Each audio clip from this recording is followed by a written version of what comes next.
Namaste everyone, welcome to another beautiful day, and this is your average human. ಎಲ್ಲರಿಗೂ ನಮಸ್ಕಾರ, ನಾನು ನಿಮ್ಮ average human. Today's video is about the much awaited Hunter 350 long term review and Ladakh ride review. So let's come to the first point, why I bought Hunter 350. So many of you who follow me know that I own an Interceptor 650 and Gixxer SF 250. So my initial plan was to take Gixxer SF 250 to Ladakh because of its lightweight and alloy wheels to be safe from punctures. Interceptor 650 I wanted to avoid because of the heavy weight as well as the fear of getting the tire punctured, and it will be a nightmare to if anything happens somewhere in the remote areas of Ladakh. So I decided to take Gixxer SF 250, and I was planning to change the tires to dual purpose tires from MRF Rev Z ones. But still, I had three injuries. One is my left knee, and I had a very bad tennis elbow and my left shoulder dislocation. So Gixxer SF 250, I had the fear of the weight coming onto my shoulder whenever we go to off-road situations or rough road situations in Ladakh. But still, I had decided to take Gixxer SF 250, and that was the plan. But many of you who have followed my previous videos know that my wife decided to give me Hunter 350 as a surprise gift for my Ladakh trip. I did not know they had booked it. She had booked it, and just 11 days, I think 11 to 14 days before Ladakh trip, they delivered it to me. Please, if you have not seen that video, you can just uh, go back in this channel, or I'll put a link somewhere here. So that is the reason I have the Hunter 350. I did not buy it from for myself. It was a gift from my wife, a surprise gift. If you see the video of that particular event, you will get to know what happened. The second main question about Hunter 350 that everybody wanted to know is ground clearance. For the entire Ladakh circuit, never once did I scrape the underbelly or the shield, the engine guard shield of Hunter 350. The only place I've scraped this is not in Ladakh but in the city, where they have very badly designed speed bumps, or if you are traveling with a pillion and you come fast towards the speed bump, that is when you touch. Otherwise, if you glide through it slowly, you will never touch it. The next topic regarding Hunter 350 is mileage. The mileage that I got in Ladakh circuit, that is Chandigarh to Chandigarh through Kashmir, Srinagar, and coming back towards Manali and Chandigarh, the mileage averaged between 38 to 42 or 44 sometimes, and I was pretty surprised. And I had carried only one 6-liter can of fuel as extra, nothing else. In the city, for my riding style, I get a mileage of around 28 to 30, somewhere like that. The next topic will be luggage carrying capacity. From the time I got Hunter 350 for my Ladakh trip, I did not have much time to get anything done. Even I had the bike was stock when I took to Ladakh.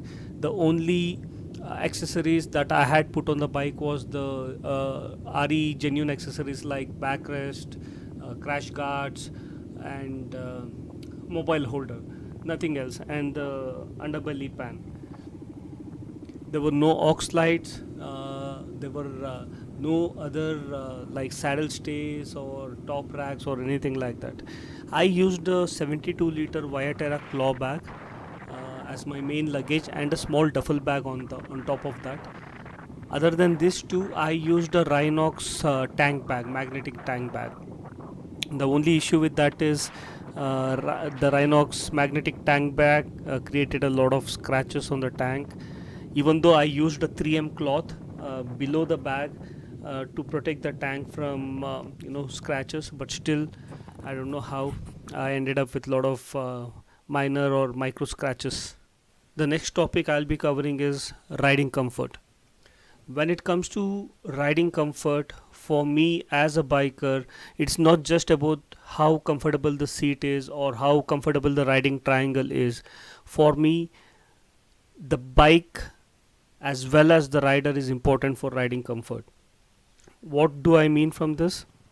Other than the bike having a good touring seat or a good rider's triangle, the rider should be quite fit enough in terms of his lower back strength, his glute strength, his leg strength, his shoulder strength, his upper body strength for long rides.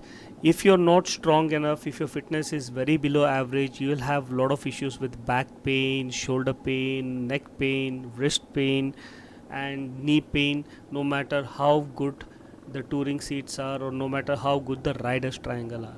And many of you know I'm into fitness, I'm into martial arts, and because of my background, you know, I had no issues with riding comfort. I enjoyed the bike. It was very flickable for me, it was very lightweight. I never had too many issues. Even with my injuries, my tennis elbow and my shoulder dislocation, I was able to manage this bike very easily without any problem for the whole Ladakh circuit, both on road and on rough roads. The next topic I'll be covering is overall performance of Hunter 350 in the Ladakh circuit. I really enjoyed riding this wonderful bike in Ladakh. I had absolutely no problem. It was very lightweight for me, very flickable, very comfortable. I never had any issues with ground clearance. The rider's triangle was good for me. I am 5 feet 6 or 7 in height. I am 85 kgs, and my luggage was around 25 to 30 kgs, somewhere around that. So the bike performed really well. Initially at Zojila Pass and uh, while climbing Umlingla, there was a slight drop of power, but I don't know that rectified itself. I never felt drop of power again. Um, it was the bike was very easy to ride. That is one thing that I liked. After riding Interceptor, this was basically a toy for me. And the one thing I would have changed in this bike for the Ladakh trip is the tires. Instead of the stock tires, if you use a dual purpose tires, or if you have money, you could always take the Pirelli Scorpion STRs, a wonderful tire for adventure touring. This bike is absolutely bang for buck, value for money. If you're looking for both city as well as touring, you can easily close your eyes and go for this bike. The next topic I'll be covering is about the braking.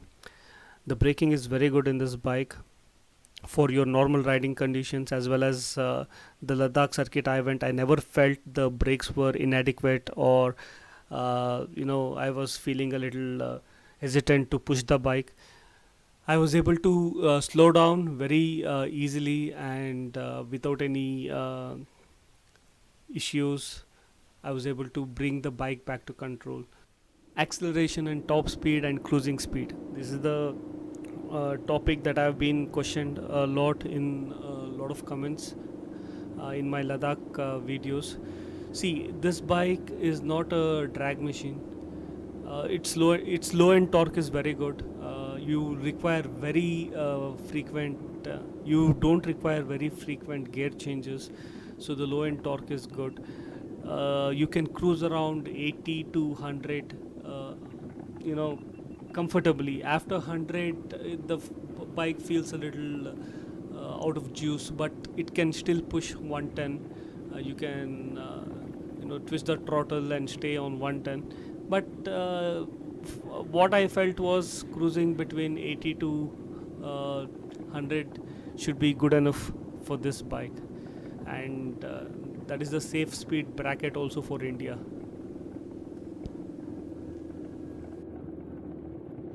The last topic that I'll be covering is things I did not like on this bike.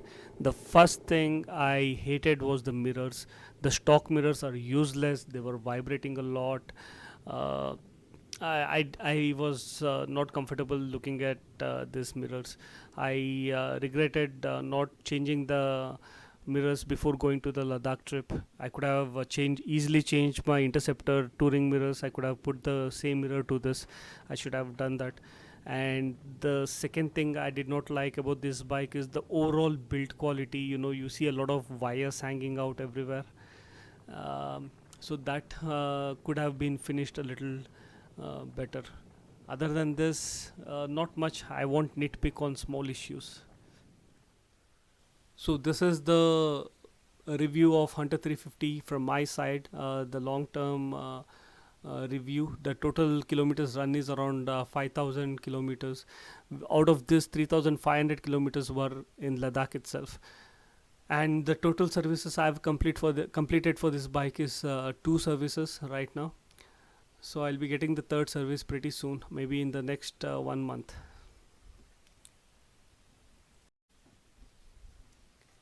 So this was the review of my Hunter 350, and if you have liked this video, please do like, share and subscribe.